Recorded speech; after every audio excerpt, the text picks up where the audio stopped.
சென்னை எழும்பூரில் உள்ள அருங்காட்சியகத்தில் சர் ஜான் மார்ஷலின் உருவச்சிலை அமைப்பதற்கு முதலமைச்சர் மு.க.ஸ்டாலின் அடிக்கல் நாட்டியுள்ளார். யார் இந்த ஜான் மார்ஷல்?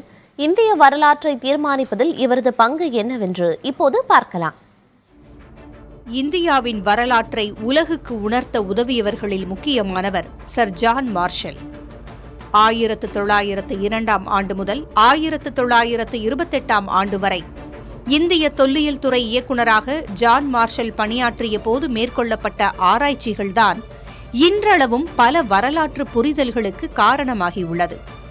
குறிப்பாக சிந்துவெளியில் முற்காலத்தில் இருந்த நாகரிகம் குறித்து இவர் தலைமையில் ஆய்வுகள் நிகழ்த்தப்பட்டு 1924 ஆண்டு வெளியிடப்பட்ட ஆய்வறிக்கை மிகுந்த முக்கியத்துவம் பெறுகிறது.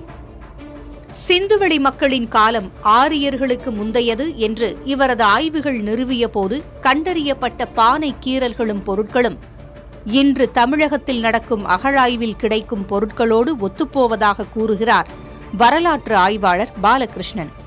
இந்தியாவில் கிடைச்சக்கூடிய பானை கீறல்கள் அப்படின்னா கிராஃபிட்டின்னு பேர். பானையில் எழுதியிருப்பாங்க. அந்த பானையில ஒன்று பானை செஞ்சவர் எழுதியிருப்பாரு அல்லது பானை வாங்கினவர் எழுதியிருப்பாரு. அந்த கீறல்கள் சிந்துவெளி கீறல் மாதிரியே இருக்கு. அது எதேச்சையா நிகழ முடியாது. அது ஒரு விபத்து மாதிரி நடக்க முடியாது. இவ்வளவு பெர்சன்டேஜ் டேலி ஆகாது. அது மட்டும் இல்லாம இந்த மாதிரி கீறல் மற்ற இடத்துல ஏன் கிடைக்கல, ஏன் கங்கை சமவெளியில் அதுவா கிடைக்கலைங்கிற கேள்வியும் வருது. ஆக இது இன்னைக்கு இப்போ அந்த ஆய்வினுடைய தொடக்கம். அது மட்டும் இல்லாம சிந்துவெளியில் கிடைக்கக்கூடிய தொல்லியல் தரவுகளும் நம்ம கீழடி, சிவகலை, ஆதிச்சநல்லூர் இந்த மாதிரி இடத்துல கிடைக்க தாய் தெய்வத்தினுடைய சிலை, இங்கே கிடைக்கக்கூடிய பகடைக்காயும் அங்கே கிடைக்கக்கூடிய பகடைக்காயும் ஒரே மாதிரி இருக்கு. கனசதுர பகடை, அதே மாதிரி இங்கே கூடிய பானை வடிவங்கள், இந்த மாதிரி நிறைய விளையாட்டு பொருள்கள், அது மட்டும் கீழடியில் கிடைக்கக்கூடிய அந்த சமுதாயத்தில் சமயம் மையப்பொருளா இல்லை. இந்த மாதிரி நிறைய ஒற்றுமைகள் இருக்கு.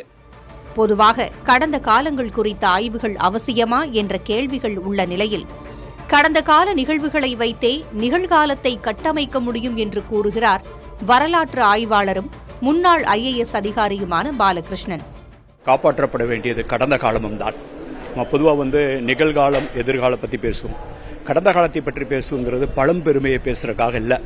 ஏன்னா காப்பாற்றப்பட வேண்டியது அப்பதான் கடந்த காலத்தை சரியாக புரிந்து கொண்டால்தான் நிகழ்காலத்தை கட்டமைக்க முடியும். தற்போது சிந்துவெளி நாகரிக எழுத்துக்களை அறியும் முயற்சிகளும் வேகம் பெற்றுள்ளன. இந்த எழுத்துக்களை படிக்க முடியும் போது இந்தியாவின் வரலாறு எங்கிருந்து தொடங்குகிறது என்பதற்கான மேலும் உறுதியான தரவுகள் கிடைக்கக்கூடும்.